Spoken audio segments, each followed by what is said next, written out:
João 4, de 1 a 42.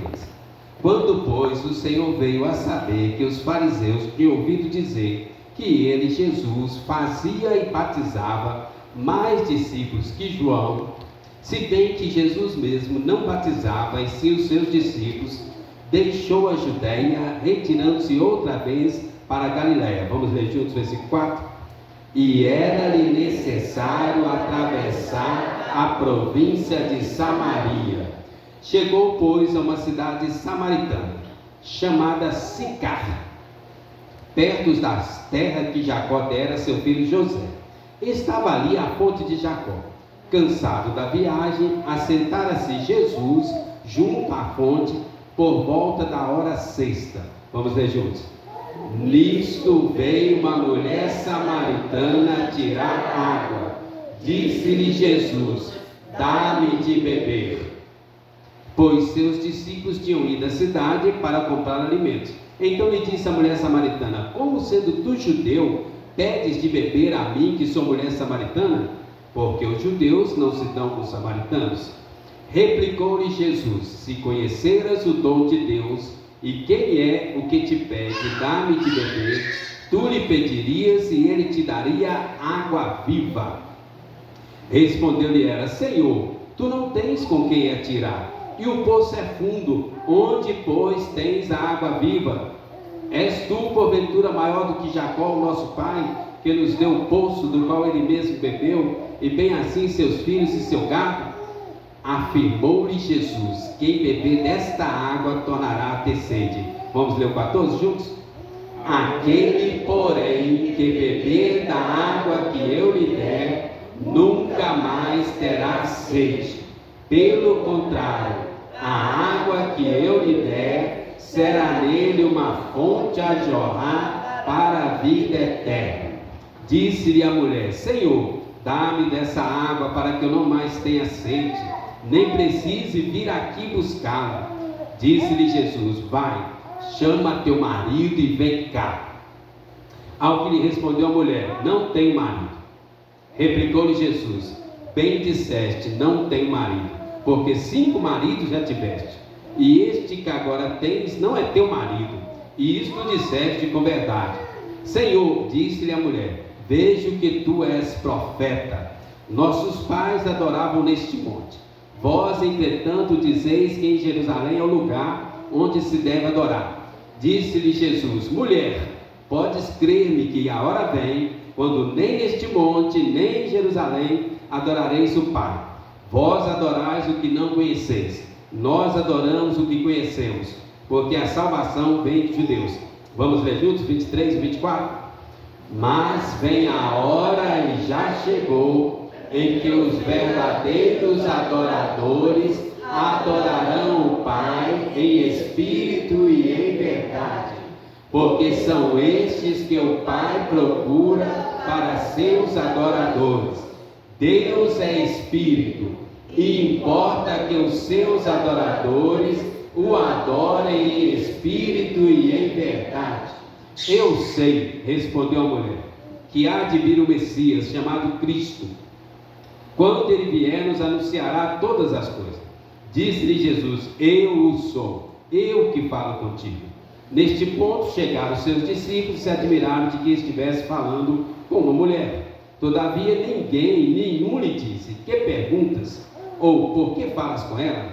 Quanto a mulher, deixou o seu cântaro, foi à cidade e disse àqueles homens: vinde comigo e vede um homem que me disse tudo quanto tenho feito.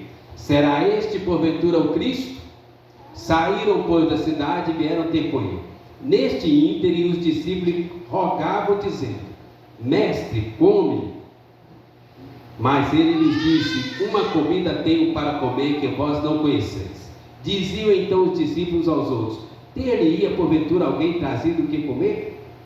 Disse-lhe Jesus: a minha comida consiste em fazer a vontade daquele que me enviou e realizar a sua obra. Vamos ler juntos?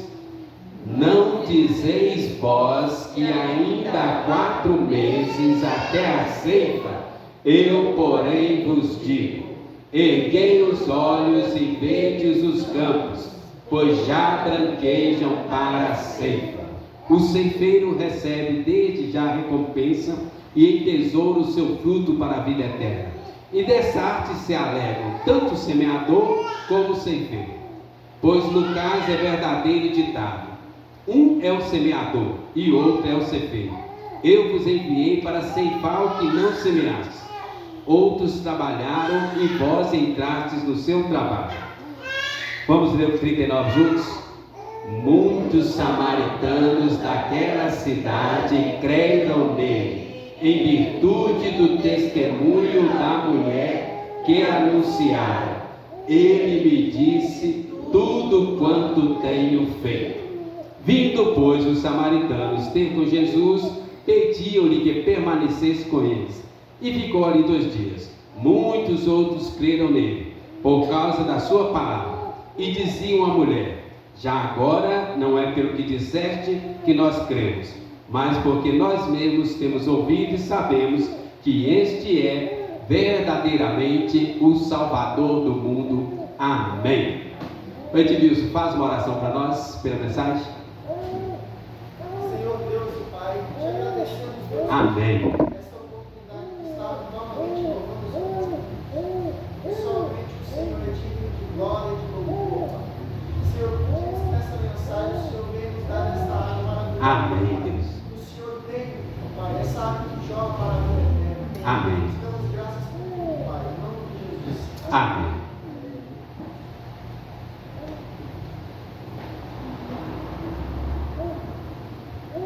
Irmãos, muitas pessoas recebem Jesus como Salvador, mas poucas pessoas se tornam instrumento da graça de Deus.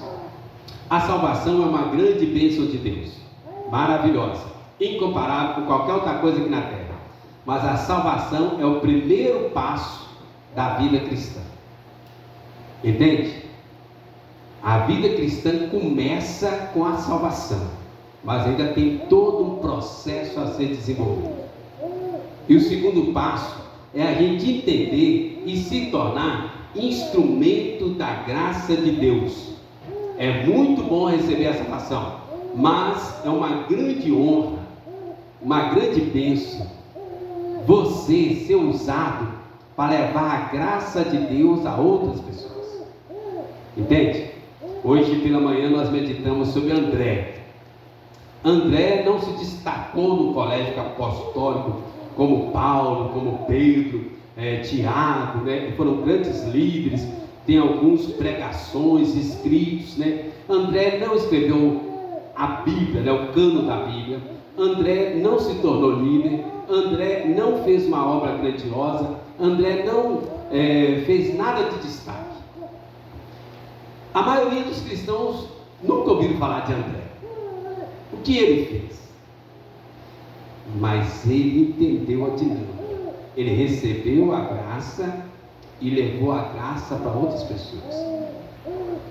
Se você observar a vida de André, em João 1, versículo 40, 42, André, ele ouviu falar de Jesus, recebeu Jesus. Depois ele leva Jesus para o seu irmão, o apóstolo Pedro. Todos nós conhecemos Pedro. Pedro foi aquele que andou sobre as águas, aquele que estava lá na cruz, foi aquele que falou que Jesus é o Cristo, o Filho de Deus. Mas foi André que levou a graça, o Evangelho para Pedro. André que encontrou o menino com 5 pães e 2 peixes no meio daquela multidão de 5.000 pessoas. Foi André que encontrou o menino e trouxe para Jesus fazer multiplicação. Jesus fez a multiplicação, mas foi André que trouxe o menino para Jesus. Foi André que encontrou os gregos ali. Os gregos vieram até Filipe. Filipe não sabia o que fazer, levou para André. E André que vai levar os gregos até Jesus. Então André se tornou um instrumento da graça de Deus. E este é o nosso tema e a nossa proposta hoje. Cada um de nós, desde a menor criança, Davi, até o mais idoso. Quem é o mais idoso aqui? Quantos anos você tem, Ronaldo? Quase, né? Mas até o mais idoso se torna um instrumento da graça de Deus. A Bíblia fala que até na velhice darão frutos. Também fala de crianças que eram cheios do Espírito Santo de Deus, ainda no ventre da sua mãe. Jesus, João Batista, Sansão e vários outros, né? Samuel. Então, irmãos, tornando-se um instrumento da graça de Deus. O texto que nós lemos fala sobre isso. Jesus, ele pega um caminho inesperado, tem um encontro inesperado, numa hora inesperada, com uma pessoa inesperada. Tudo isso porque Jesus estava levando a graça de Deus para aquela mulher, para aquele novo povo. E aquela mulher recebeu a graça. Imediatamente ela sai e vai levar a graça pela sua cidade. E os homens ouvem e creem. E aí o evangelho expandiu para mais uma área. Irmãos, então acompanha comigo aí, ó, João 4, volta lá no texto.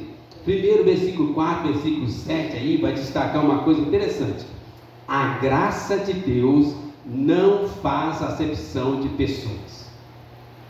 A graça de Deus não faz acepção de pessoas. Por que eu estou falando isso? Tanto o versículo 4 quanto o versículo 7 vai destacar aí, ó, samaritanos. Por que esse destaque? Olha o versículo 4. E era-lhe necessário atravessar a província de Samaria. Por que tem esse destaque? O caminho que Jesus estava fazendo, ele podia ter pegado, ele tinha 3 opções de caminho. Este que ele pega passando por Samaria era o menos provável, era o menos costumeiro, mas fala assim, era necessário Jesus passar por ali. Os judeus não tinham costume de passar nesse caminho, porque era a terra dos samaritanos, a cidade dos samaritanos, o caminho dos samaritanos. E quando Jesus pega aquele caminho, ele para cansado à beira de um poço, senta para descansar, e quem é que ele encontra? Olha o versículo 7. Nisto veio uma mulher samaritana.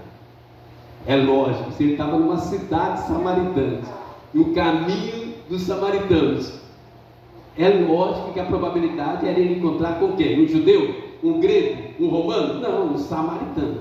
E ele vai encontrar uma mulher samaritana. E aí, irmãos, por que eu estou falando isso tudo aqui?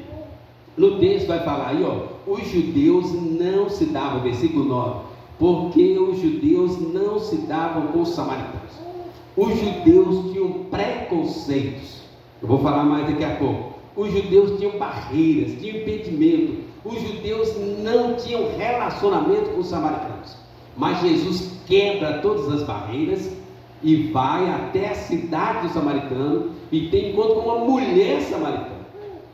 Irmãos, isso era o cúmulo para os judeus naquela época. Os judeus não se davam com os samaritanos e não era sem razão. Por quê? Se você lembrar, remontando lá o ano 931 a.C., vai ter a divisão, Reino do Norte e Reino do Sul. Reino do Norte, Israel, Reino do Sul, Judá. O Reino do Norte, ele foi levado cativo primeiro, que ele estava mais próximo da Assíria e da Babilônia, e eles se misturaram com outros povos pagãos. Então os samaritanos tinham 2 problemas seríssimos. Eles se misturaram com outros povos pagãos, casaram e deram em casamento, viraram um povo impuro. E uma outra coisa pior ainda, aqueles povos pagãos vieram morar em Samaria e trouxeram seus deuses pagãos para Samaria. Então eles casaram com povos pagãos e trouxeram deuses pagãos para dentro da sua cidade. Quer ver? Quem tiver, abre aí rapidinho, olha, segundo livro de Reis 17, só para você entender a gravidade que era o negócio. Segundo livro de Reis 17, lá no versículo 24, segundo livro de Reis 17, olha o versículo 24. O rei da Assíria, então o império assírico, dominou Israel, que era o reino do norte. A capital de Israel era Samaria, os samaritanos. o rei da Síria trouxe gente da Babilônia, de Cuta, de Aba, de Ramá, de Sefarvaim, e fez habitar onde? Nas cidades de Samaria. Então olha só, o Império Assírio invadiu ali e trouxe povos de outras nações e fez habitar na capital, em lugar dos filhos de Israel. Tomaram posse de Samaria e habitaram nas suas cidades. Agora olha mais para baixo aí para você ver o versículo 29, primeiro capítulo. Porém, cada nação fez ainda os seus próprios deuses nas cidades em que habitavam, e os puseram nos santuários dos altos que os samaritanos tinham feito. Aí vai falar os deuses pagãos aí. Aí no versículo 33, de maneira que temiam o Senhor, nosso Deus, e ao mesmo tempo serviam aos seus próprios deuses, segundo o costume das nações, dentre as quais tinham sido transportados. Entenderam, irmão, a raiz histórica, por que o judeu não se dava com o samaritano? Os judeus também foram levados cativos. Os judeus também foram transportados para a Babilônia. Mas os judeus se mantiveram puros. Lembra de Sadraque, Mesaque e Abednego? A gente morre no fogo, mas a gente não se curva diante desse Deus seu. Lembra de Daniel? Eu aceito a cova dos leões, mas eu não vou parar de buscar o meu Deus. Desde o início, quando eles foram levados, no qual Daniel era o protagonista, pessoal, mas resolveu Daniel firmemente não se contaminar com as finas iguarias do rei da Babilônia. Veja bem, isso que Daniel falou era um reflexo da alma de todos os judeus. Os judeus foram levados escravos, mas eles não se ajoelharam, não se prostraram, não se entregaram à idolatria aos povos pagãos. Lembra de Neemias? Quando Neemias ele tira umas férias, vai lá servir ao rei Assuero, Artaxerxes. Quando ele volta, ele vê que os povos judeus tinham casado com povos pagãos. Ele arruma uma confusão. Então, por isso, os judeus não se davam com os samaritanos. Os judeus se consideravam uma raça pura, de um Deus único e agradando a Deus. E os samaritanos se entregaram à mistura. Mas, irmãos, aqui que eu quero chegar. A graça de Deus vai além. A graça de Deus, ela não olha raça, credo, religião. A graça de Deus, ela ultrapassa as barreiras e alcança os povos. A graça de Deus não faz acepção de pessoas. Os judeus não conseguiam nem olhar, nem passar, nem transitar na terra dos samaritanos. Mas Jesus entra, Jesus vai ao encontro, Jesus vai na cidade, vai ao encontro da mulher samaritana, tem um encontro com ela, puxa a conversa com ela. Por quê? Jesus não faz acepção de raça, Jesus não faz acepção de passado, Jesus não faz acepção de religião. Se você olhar no versículo 7, ela era da raça do samaritano. Jesus sabia que ela era da raça samaritana, mas Jesus entabula, Jesus puxa uma conversa com ela. Porque Jesus não olha a raça para salvar. Entende? Jesus não olha o passado da pessoa. Jesus vai dizer, traz seu marido. É assim, não tem marido, não, bem disseste. Esse que você está não é seu, você já teve 5, nenhum é seu. Mas Jesus não está preocupado com o seu passado. Entende? Ele não olha a raça, não olha o passado e não olha a religião quando ele quer alcançar alguma pessoa. No versículo 21 e 22, a mulher entra em questão com Jesus. Os judeus falam que é nesse monte, mas nós adoramos nesse monte. Qual que é o certo? Nem este nem aquele. Em espírito e verdade, coração centralizado em Deus, sinceridade, transparência. Entendeu, irmãos? A graça de Deus não faz acepção de pessoas. Jesus vai até a cidade de Samaria, tem um encontro com uma mulher samaritana, dá a ela uma nova vida, uma nova história, um novo futuro e uma nova religião. Amém?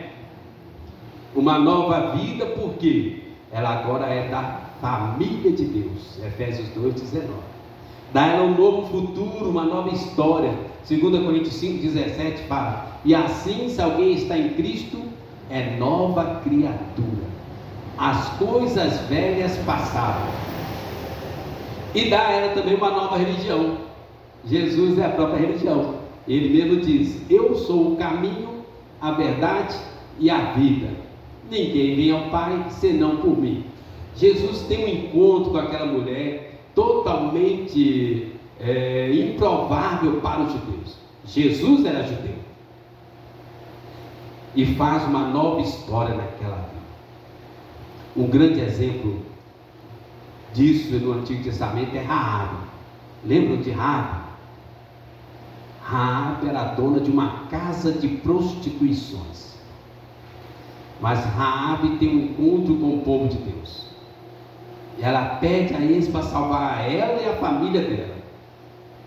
Raabe era de um povo pagão, tinha uma vida inadequada mesmo para a sua época, mas a graça de Deus alcança e transforma Raabe e salva Raabe, e ela passa a ser parte do povo de Deus. Então, irmãos, a graça não faz acepção de pessoas. Por que eu estou falando isso? Se Jesus não faz acepção de pessoas, nós também não deveríamos fazer acepção de pessoas. Jesus alcança a samaritana, que era do povo desprezado. Jesus alcança Raabe, que era uma prostituta. Jesus alcança várias pessoas improváveis. O nosso desafio é alcançar as pessoas que Jesus quer alcançar, os eleitos de Deus, aqueles que o Pai elegeu desde a eternidade. É nosso desafio também levar essa graça. Mas vamos caminhar, volta lá, capítulo 4 de João, versículo 13 e 14. Me ajudem aí. João 4, versículo 13 e 14. Eu vou ler o versículo, vocês lêem outra aí. Afirmou-lhe Jesus: quem beber desta água tornará a ter sede. Podem ler. Aquele, porém, que beber da água que eu lhe der, nunca mais terá sede. Pelo contrário, a água que eu lhe der será nele uma fonte a jorrar para a vida eterna. Amém. A graça não faz acepção de pessoa.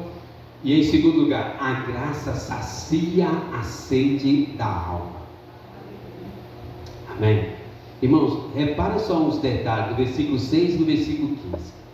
No versículo 6, olha o horário que esta mulher vai buscar água.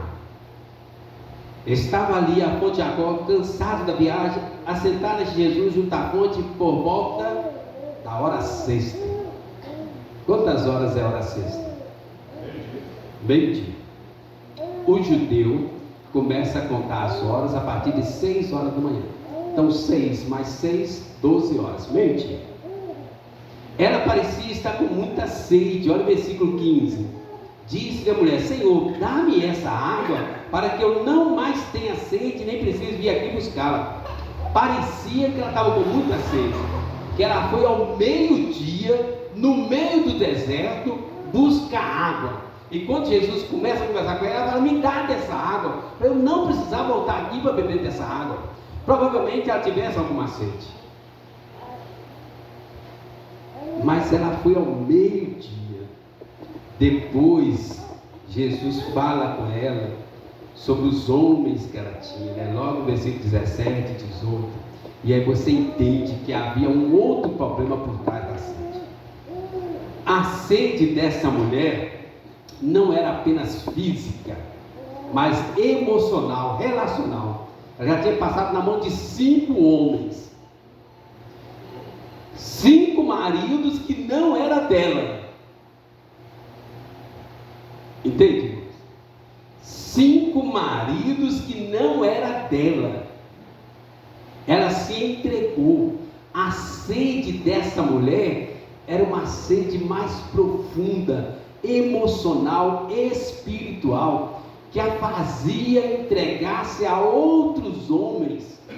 E o marido que ela estava agora também não era dela. Misericórdia. Eu fiquei pensando, ela foi buscar água ao meio-dia, porque ela não queria encontrar com as mulheres dos maridos que não era dela. Ela não queria encontrar com outras mulheres. Que as mulheres, normalmente, elas iam buscar água à tardinha, no frescor da tarde. Um horário mais acessível, sombra. O sol no deserto passa de 40 graus. Mas ela foi ao meio-dia, porque ela não queria encontrar com as mulheres daqueles maridos que ela tinha que não era dela. Mas, irmãos, aqui que está a maravilha. Após o encontro com Jesus, ela tinha ido fazer o quê? Buscar água. Mas olha o versículo 28. Quando ela tem um encontro com Jesus, ela abandona o cântaro e volta correndo para a cidade. Ela foi ou não foi buscar água? Foi. Mas agora ela tem um encontro com Jesus. O cântaro era um jarro de barro, né, onde colocava água. Só que agora o encontro com Jesus matou a sede da alma dela, que não era físico, não era emocional, era espiritual. E agora a sede saciada, ela abandona o cântaro e volta correndo para a cidade. E olha interessante, irmãos, ela estava tão plena e tão satisfeita com a graça de Deus, que ela vai ao encontro dos homens e fala com os homens, e os homens a ouvem por causa do testemunho dela. Olha que interessante. Ela foi buscar água, mas agora ela abandona o cântaro, porque a sua sede não era física, era espiritual, e ela foi saciada. Irmãos, a graça de Deus não faz acepção de pessoas, e somente a graça de Deus sacia a sede da nossa alma. Se você passar uma página aí, ó, João 7,38, olha o que Jesus fala: quem crê em mim, como diz as Escrituras, do seu interior fluirão rios de água viva. Ela foi buscar um cântaro de água, agora tinha rios de água viva fluindo do coração dela. E foi aqueles homens que tinham usado e abusado dela, agora ela dá água viva para eles. E os homens ouvem, prestam atenção, e por causa do testemunho dela, essa mulher mudou. Os homens também vão crer e vão receber a graça de Deus. Gente, olha que coisa maravilhosa, o encontro com Jesus, a graça de Deus. Esta água aqui, irmãos, é a água do Espírito Santo. Tito 3,5 fala que o Espírito Santo tem uma água, um lavar renovador e regenerador do Espírito Santo. Tito 3,5 é a água do Espírito, tá certo? Olha o versículo 10, irmãos, volta ao versículo 10. Replicou-lhe Jesus, capítulo 4 de João, versículo 10: se conheceras o dom de Deus, e quem é o que pede, dá-me de beber, tu lhe pedirias, e ele te daria água viva. Jesus é a fonte de água viva. E é interessante isso aqui, assim, se conhecera o dom de Deus. Irmãos, a salvação é pela graça, é dom de Deus, não é baseada nas nossas obras, nos nossos méritos, naquilo que somos ou deixamos de fazer. Era uma mulher samaritana, adúltera, porque tinha 5 homens e não era dela. Ela estava num relacionamento de adultério, mas a graça de Deus alcançou, e pela graça de Deus, mediante a fé em Jesus, ela saiu transbordando de água viva e voltou para a cidade dela e distribuiu água viva para todos os homens.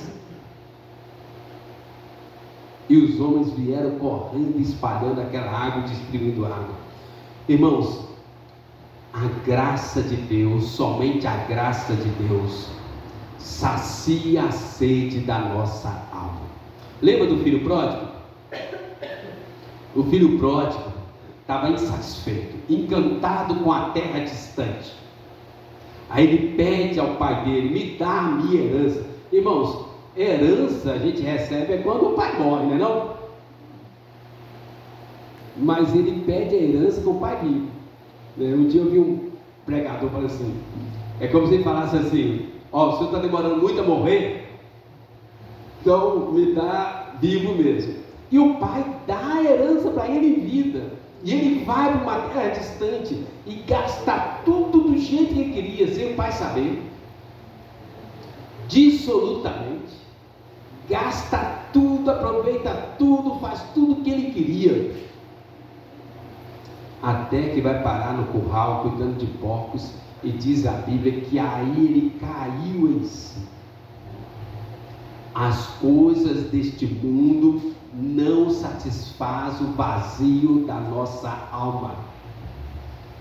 Você pode ir para uma terra distante, você pode pegar a herança antecipada, você pode aproveitar do jeito que quiser. Pode ter o melhor celular, o melhor carro, a melhor casa, a melhor família, o melhor emprego, o melhor salário, pode ter tudo do bom e do melhor, mas somente a graça de Deus pode saciar o vazio, a sede da nossa alma. Aquela mulher já tinha tentado com vários homens que nem eram dela, não resolveu, mas agora ela encontrou um homem, o homem, né? Jesus Cristo, agora resolveu. Irmãos, presta atenção nisso aqui.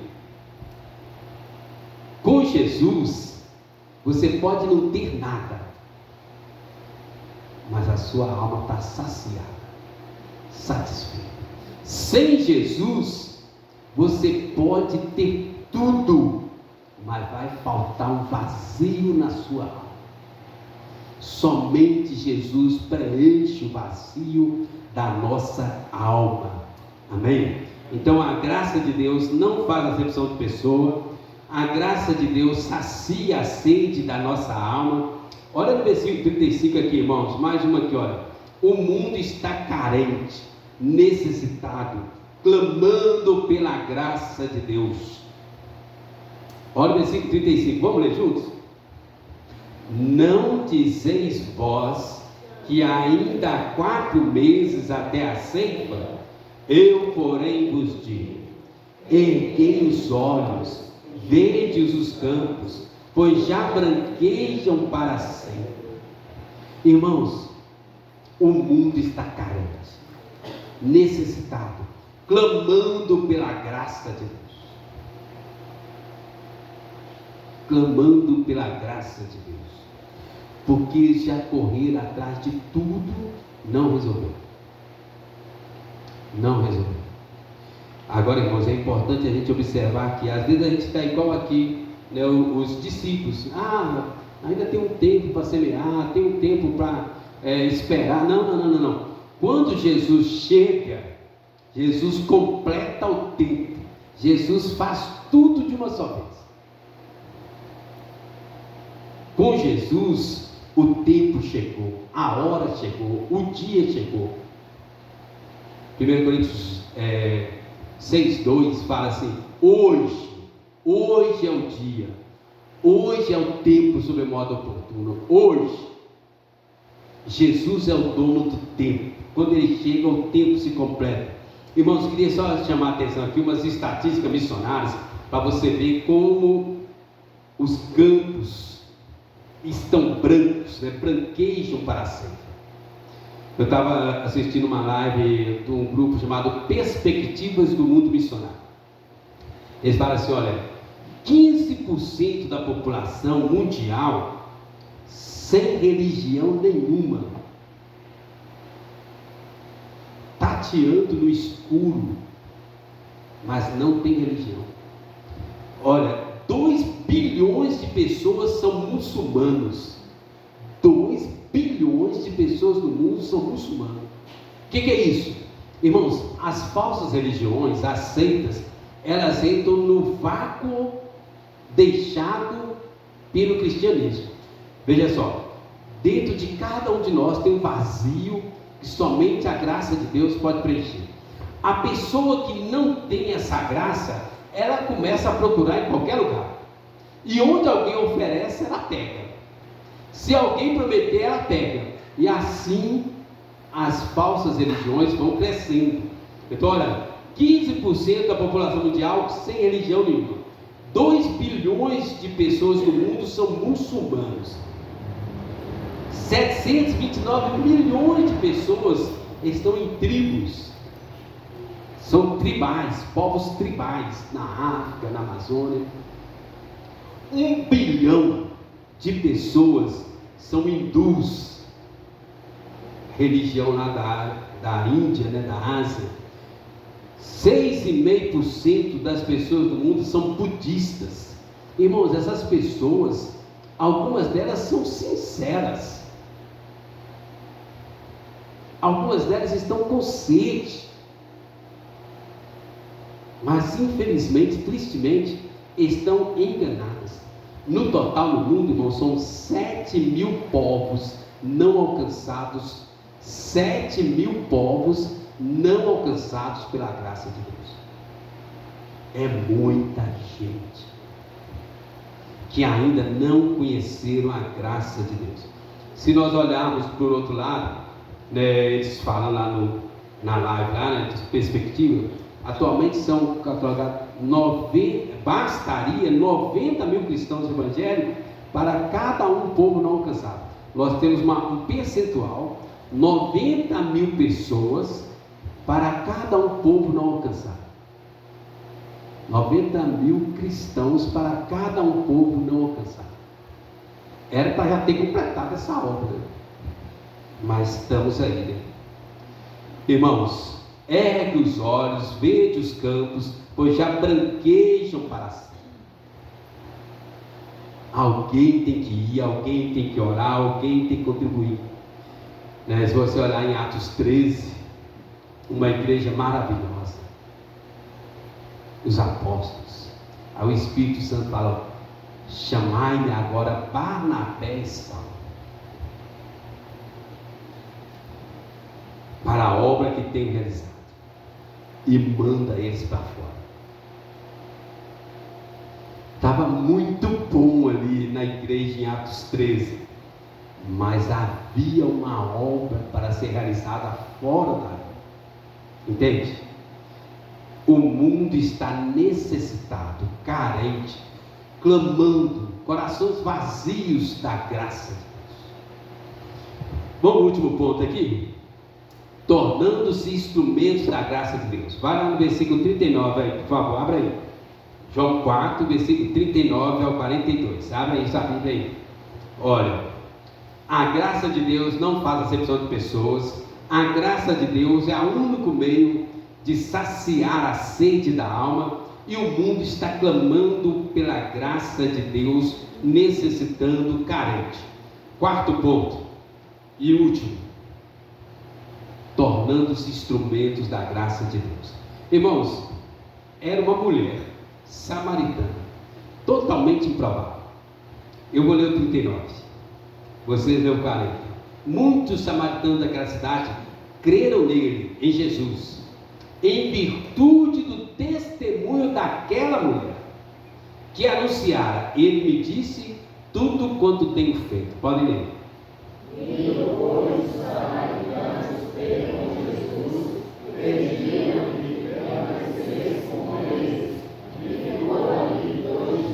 Muitos outros creram nele, por causa da sua palavra, da palavra da mulher. Podem ler. Dizia a mulher: já agora não é pelo que disseste que nós cremos, mas porque nós mesmos temos ouvido e sabemos que este é verdadeiramente o Salvador. Irmãos, essa era uma das missionárias mais improváveis para aquela época, naquele mundo. A mulher não era ouvida nem valorizada. E essa mulher, além disso, era samaritana. E além disso, tinha 5 homens que dela. Já estava no quinto. Olha que confusão. Alguém aqui daria ouvidos a uma pessoa dessa? Totalmente marginalizada na sociedade. Mas ela vai, ela fala, e os homens ouvem, dão ouvidos. Eu fiquei pensando, por que não fala que as mulheres? Será que as mulheres sabiam que ela tinha caso com os maridos dela? Aqui fala que os homens deram ouvido a ela por causa do testemunho dela, e eles creram, tornando-se um instrumento da graça de Deus. Ela foi alcançada pela graça, teve a alma cheia da graça de Deus, agora ela corre, esquece o cântaro e vai levar a graça para outras pessoas. Tem uma pesquisa que saiu na revista cristã que fala assim que 95% dos crentes nunca levaram uma pessoa até Jesus. Eu não sei a origem, a fonte dessa pesquisa. Provavelmente deve ser dos Estados Unidos ou da Europa. Pelo menos na igreja anterior que eu estava, mais da metade levaram alguém para Jesus, glória a Deus. Uma vez eu fiz uma pesquisa, entre as pessoas que vieram para a igreja depois da organização da igreja, e fui perguntando uma a uma. A pesquisa era bem extensa. Uma das perguntas era essa: como você veio para a igreja? A imensa maioria, mais de 90%, disseram: eu vim para a igreja porque alguém da igreja me convidou. Ou seja, pelo menos na nossa igreja anterior, as pessoas entenderam esse papel. A mulher samaritana recebeu a graça, matou a sede da sua alma e levou a graça para outras pessoas. Eles creram, versículo 39, por causa do testemunho da mulher. Versículo 41, por causa da palavra da mulher. Eles creram.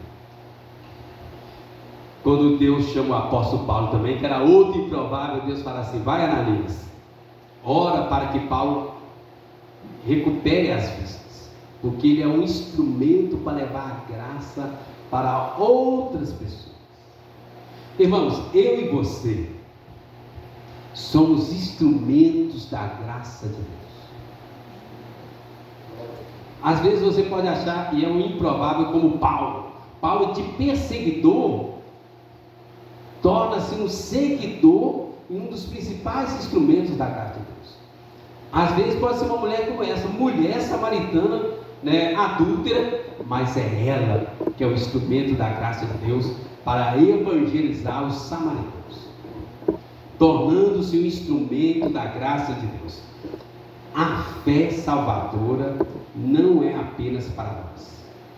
Todos aqueles que um dia foram alcançados pela graça, agora tem que levar essa graça adiante, na sua escola, no seu trabalho, aonde Deus te colocar. Entende? Então, conclusão. Primeiro, receber Jesus no coração. Receber a graça de Deus.